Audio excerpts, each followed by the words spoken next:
Hello students, good morning. आइए हम लोग कैलकुलस में आ रहे हैं और आज सीखेंगे what is integration and what is physical significance. Integration का फिजिकल सिग्निफिकेंस क्या होता है, आइए आज सीखते हैं इस विषय में, है ना। देखिए, इंटीग्रेशन का हिंदी नाम है समाकलन और इसका फिजिकल मीनिंग आज हम लोग सीखेंगे। हर मैथमेटिकल फार्मूले का एक ज्योमेट्रिकल मीनिंग होता है और हर मैथमेटिकल फार्मूले का एक फिजिकल सिग्निफिकेंस होता है। हर फिजिकल फार्मूले का एक मैथमेटिकल प्रूफ होता है। तो मैथ और फिजिक्स का इंटरनली कनेक्शन काफ़ी गहरा है, ये ऑलरेडी आप जान चुके हैं। ध्यान दीजिएगा, ये इंटीग्रेशन क्या है। इंटीग्रेशन का हिंदी नाम तो समाकलन है और देखिएगा इंटीग्रेशन के लिए ये सिंबल यूज किया जाता है। ये सिंबल यूज किया जाता है, ध्यान दीजिएगा। इस सिंबल बेसिकली क्या है, इंटीग्रेशन बेसिकली होता है सम करना और एडिशन करना। तो देखिए, अब सम करने के लिए अपने पास ये प्लस वाला ऑपरेटर पहले से ही था, तो इसको क्यों बनाया। देखिए, एक मतलब सम तो करेंगे और मैं आपको बताऊंगा इसको क्यों बनाया गया है, लेकिन आप मेरे साथ बने रहिएगा। ध्यान दीजिए, एक हमारे पास मैथमेटिशियन थे जिनका नाम था लाइबनाइज इनका नाम था।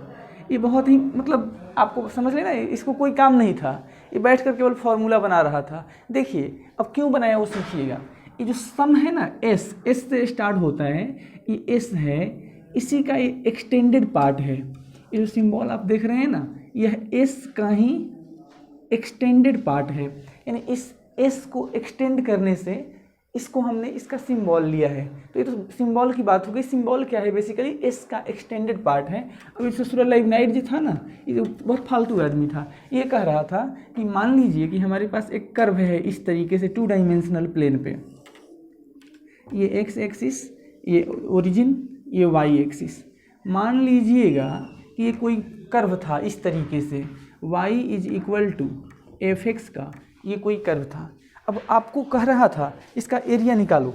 इस कर्व एक्स मतलब ये जो कर्व 2 डायमेंशनल प्लेन में दिख रहा है, इसका एरिया बताना है। मान लेते हैं कि यहाँ पे x का वैल्यू a है और यहाँ पे आकर के x का वैल्यू b है, तो x इक्वल टू a से लेकर x इक्वल टू b में ये कितना एरिया इनक्लोज करेगा, वो फाइंड आउट करने के लिए हम लोग इंटीग्रेशन मैकेनिज्म यूज करेंगे।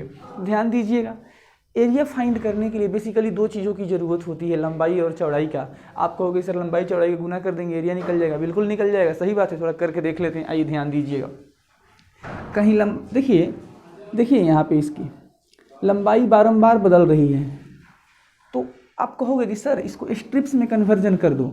मान लेते हैं कि आपका एक स्ट्रिप्स ये हो गया और एक स्ट्रिप्स यहाँ से ले लीजिए, ऐसा थोड़ा बड़ा करके लेते हैं ना, दिखने में आपको दिक्कत हो जाएगा।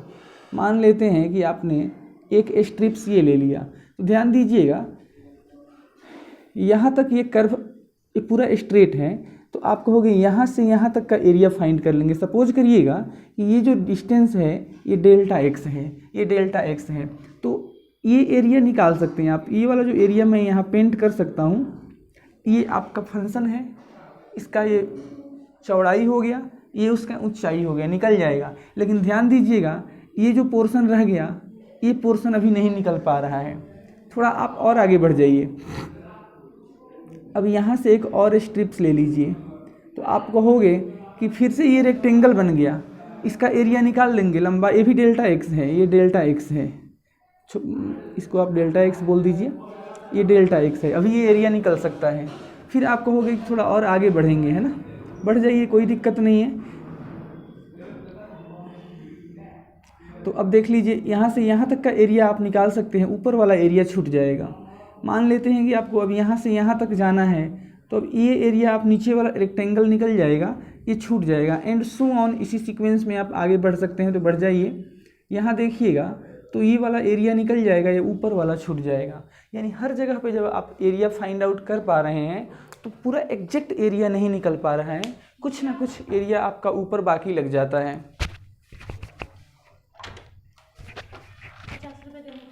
अभी नहीं है, बाद में देंगे।